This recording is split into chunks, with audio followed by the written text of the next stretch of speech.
तो hello guys, तो आज मैं आपको DLI 02 पेपर जो है प्रैक्टिकल उसके बारे में बताऊंगी कि किस तरह के सवाल आते हैं। और जो DLI 02 पेपर है वो 2 पोर्शन के अंदर आता है।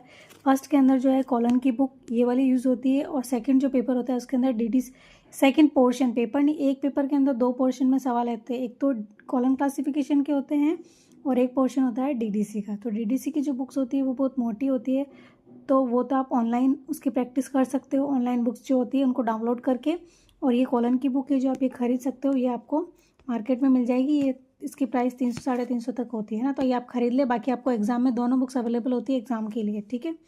तो इसके अंदर क्या होता है कि मैं आपको बता देती हूँ, इसमें कॉलन के बारे में बता रही हूँ। कॉलन के अंदर 3 टाइप के सवाल आते हैं। एक तो नॉर्मल मेन क्लासेस से रिलेटेड सवाल आता है, तो मेन क्लासेस में आपको बता देती हूँ इसके अंदर मेन क्लासेस क्या है। तो इसके अंदर ये जो मेन क्लास है, ए से लेके जेड तक मेन क्लास दे रखी, लो, इन सब के आप सिंबल्स याद कर लेना। जैसे कि ए जो है नेचुरल साइंस पे आता है, ए जेड यानी मैथमेटिकल साइंस, बी पे मैथमेटिक्स है, बी जेड पे फिजिकल है ना। सिंबल्स याद कर लेना कौन सी क्लास के कौन से होते हैं।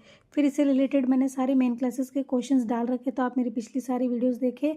और भी मैं अभी आपको और भी कॉलन क्लासिफिकेशन के सवाल कराऊंगी, तो आप वो भी देखिए। बट मैं आपको बता रही हूँ कि किस तरह पेपर आता है, किस तरह के क्वेश्चन आते हैं।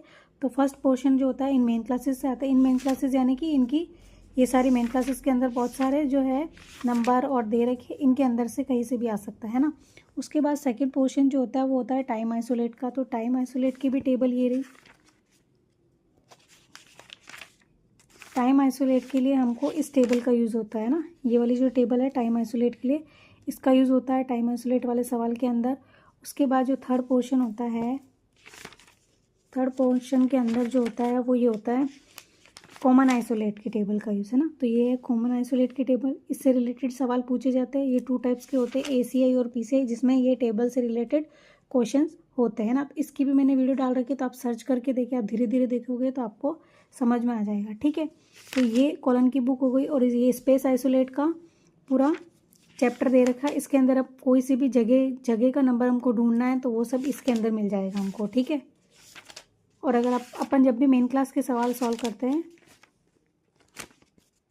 मेन क्लास के सवाल मेन क्लास से करेंगे। और अगर आप मेन क्लास से नहीं करते हो तो पीछे डिक्शनरी भी दे रखी है, तो इससे भी डायरेक्ट सवाल आप सॉल्व कर सकते हो, है ना। तो ये मैंने आपको DLI 02 के बारे में जानकारी बताई है, पोर्शन नंबर 1 जो कि है कॉलन क्लासिफिकेशन। और मैं जो है सारी कॉलन क्लासिफिकेशन की मैं वीडियो डाल रही हूँ, और अभी भी मैं आपको और भी सॉल्व कराऊंगी। और मेरी पुरानी वीडियोज़ आप देखो तो आपको समझ में आएगा। एंड इससे रिलेटेड आपको और भी कुछ पूछना हो तो आप मुझसे कमेंट में पूछ सकते हैं। एंड वीडियो अच्छी लगी तो लाइक करें, कमेंट करें एंड चैनल को सब्सक्राइब करें। Thank you.